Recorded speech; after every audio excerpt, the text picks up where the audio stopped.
Selamat sore, perkenalkan nama saya adalah Farida Meliana Lumbantobing. Saya akan mengambil topik mengapa kurikulum perlu berubah. Kali ini sebelum kita membahasnya, maka kita perlu mengetahui latar belakang dari perubahan kurikulum tersebut. Yang pertama, kurikulum itu memiliki peran strategis dalam menentukan keberhasilan pendidikan. Keberadaan kurikulum merupakan salah satu bentuk nyata dalam mengusahakan terwujudnya tujuan pendidikan nasional. Kurikulum tidaklah bersifat statis. Kurikulum dapat diubah maupun dimodifikasi secara dinamis mengikuti arah perkembangan zaman dengan tanpa meninggalkan nilai-nilai luhur masyarakat. Proses mengubah dan memodifikasi ini dinamakan proses pengembangan. Kemudian, sumber rujukan dalam mengembangkan kurikulum harus berdasarkan pada data empiris, eksperimen, serta cerita dan pengetahuan umum yang berkembang di masyarakat. Perkembangan zaman, ilmu pengetahuan, teknologi informasi, dan kebutuhan belajar murid menjadi alasan mengapa pengembangan kurikulum menjadi kurikulum merdeka.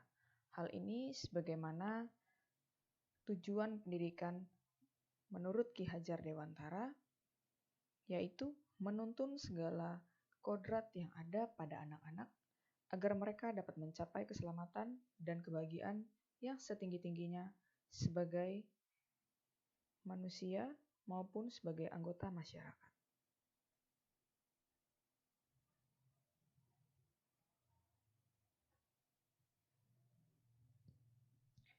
Kemudian, menurut Sukmadinata dalam buku pengembangan kurikulum teori dan praktek menyebutkan beberapa sumber pengembangan kurikulum, diantaranya ialah yang pertama kehidupan dan pekerjaan orang dewasa, di mana isi kurikulum disesuaikan dengan persiapan anak untuk menjalani kehidupan dan pekerjaan orang dewasa. Yang kedua, budaya masyarakat. Pada budaya masyarakat yang termasuk di dalamnya semua disiplin ilmu yang ada sebagai pengetahuan ilmiah, nilai-nilai perilaku, benda material, dan unsur kebudayaan lainnya. Yang ketiga, anak sebagai pusat atau sumber kegiatan pembelajaran. Perhatian dalam menyusun pengembangan kurikulum bukan sesuatu yang akan diberikan kepada anak, tetapi bagaimana potensi yang ada pada anak dapat dikembangkan secara optimal. Selanjutnya, pengalaman penyusunan kurikulum sebelumnya. Nah, untuk pengalaman penyusunan kurikulum sebelumnya ini, baik sesuatu yang negatif maupun hasil evaluasi positif atas pelaksanaan kurikulum sebelumnya. Tata nilai di masyarakat. Hal ini termasuk nilai-nilai apa saja yang akan diajarkan di sekolah dalam pelaksanaan kurikulum. Selanjutnya, kekuasaan sosial politik tertentu termasuk lembaga. Hal ini merupakan arah kebijakan dan produk-produk politik berupa peraturan perundang-undangan yang berlaku.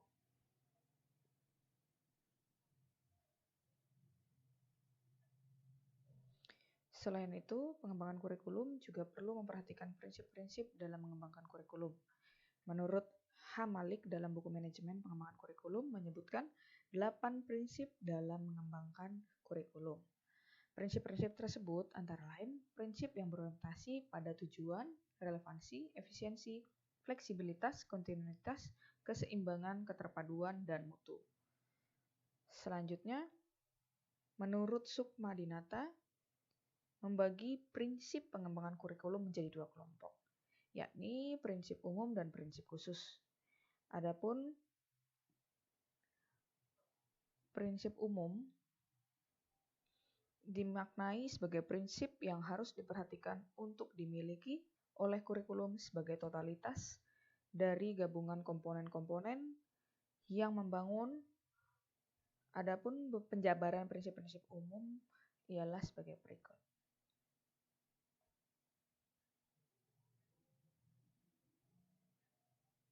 Yang pertama, prinsip relevansi. Pada prinsip ini memiliki makna yaitu sesuai atau serasi. Jika mengacu pada prinsip relevansi, setidaknya kurikulum harus memperhatikan aspek internal dan eksternal. Secara eksternal, kurikulum memiliki relevansi antara komponen kurikulum berupa tujuan, bahan, strategi, organisasi, dan evaluasi. Sedangkan secara eksternal, komponen itu memiliki relevansi dengan tuntas sains dan teknologi, atau relevansi epistemologis, tuntutan dan potensi siswa atau relevansi psikologis, kemudian serta tuntutan dan kebutuhan pengembangan masyarakat atau relevansi sosiologis.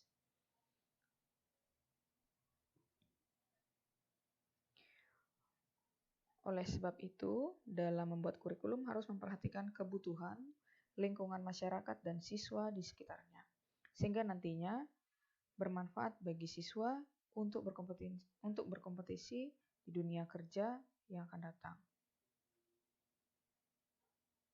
Prinsip fleksibilitas. Pengembangan kurikulum berupaya agar hasilnya fleksibel dan fleksibel dalam implementasinya. Hal ini memungkinkan penyesuaian berdasarkan situasi dan kondisi tempat dan waktu yang selalu berkembang, serta kemampuan dan latar belakang siswa. Peran kurikulum di sini sangat penting terhadap perkembangan siswa. Untuk itu, fleksibel ini harus benar-benar diperhatikan sebagai penunjang untuk peningkatan mutu pendidikan. Kurikulum yang baik adalah kurikulum yang berisi hal-hal yang solid, tetapi dalam implementasinya dimungkinkan untuk menyesuaikan penyesuaian berdasarkan kondisi regional, waktu, kemampuan, serta latar belakang anak. Kurikulum ini mempersiapkan anak-anak untuk saat ini dan masa depan. Yang ketiga, prinsip kontinuitas. Makna kontinuitas di sini adalah berhubungan, yaitu adanya nilai keterkaitan antara kurikulum dari berbagai tingkat pendidikan, sehingga tidak terjadi pengulangan atau disharmonisasi bahan pelajaran yang berakibat jenuh atau membosankan, baik yang mengajarkan atau guru maupun yang belajar peserta didik. Selain berhubungan dengan tingkat pendidikan, kurikulum juga diharuskan berhubungan dengan berbagai studi agar antara satu studi dan dapat melengkapi studi lainnya. Yang keempat, prinsip efisiensi. Efisiensi di sini maksudnya adalah apa yang telah direncanakan sesuai dengan tujuan yang ingin dicapai, sehingga siswa dapat mengimplementasikan program pembelajaran lain karena upaya itu diperlukan agar dalam pengembangan kurikulum dapat memanfaatkan sumber daya pendidikan yang ada secara optimal, cermat, dan tepat sehingga hasilnya memadai. Kemudian prinsip efektivitas. Prinsip efektivitas yaitu sejauh mana rencana program pembelajaran dicapai atau diimplementasikan. Dalam prinsip ini ada dua aspek yang perlu diperhatikan, yaitu efektivitas mengajar guru dan efektivitas belajar siswa. Dalam aspek mengajar guru, jika masih kurang efektif dalam mengajar bahan ajar atau program, maka dapat diadakan pelatihan, workshop, dan lain-lain. Sedangkan pada aspek efektivitas belajar siswa, perlu dilakukan pengembangan terkait dengan metode yang relevan dengan materi pembelajaran. Sedangkan prinsip khusus sebagaimana dikemukakan oleh Sukma Dinata mencakup 5 hal, yakni penentuan tujuan pendidikan, pemilihan isi pendidikan, pemilihan proses belajar mengajar, pemilihan media dan alat pengajaran, serta berkenaan dengan penilaian. Kemudian, keunggulan kurikulum merdeka. Yang pertama adalah lebih sederhana dan dalam. Fokus pada materi yang esensial dan pengembangan kompetensi peserta didik pada fasenya. Belajar menjadi mendalam, bermakna, tidak terburu-buru, dan menyenangkan.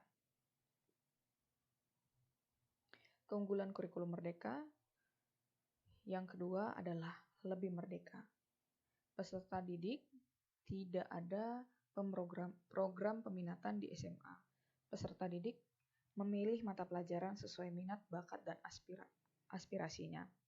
Guru mengajar sesuai tahap capaian dan perkembangan peserta didik. Kemudian, bagi sekolah, memiliki wewenang untuk mengembangkan dan mengelola kurikulum dan pembelajaran sesuai dengan karakteristik satuan pendidikan dan peserta didik. Keunggulan kurikulum merdeka yang ketiga yaitu lebih relevan dan interaktif. Pembelajaran melalui kegiatan proyek memberikan kesempatan lebih luas kepada peserta didik untuk secara aktif mengeksplorasi isu-isu aktual, misalnya isu lingkungan, kesehatan, dan lainnya untuk mendukung pengembangan karakter dan kompetensi profil Pancasila.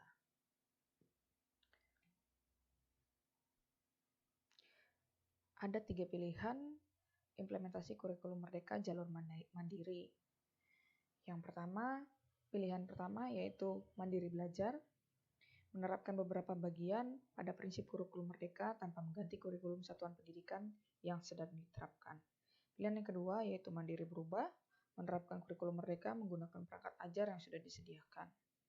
Pilihan yang ketiga, mandiri berbagi, yaitu menerapkan kurikulum merdeka dengan mengembangkan sendiri berbagai perangkat ajar di satuan pendidikan. Baiklah, sekian informasi yang dapat saya sampaikan terkait mengapa kurikulum perlu berubah.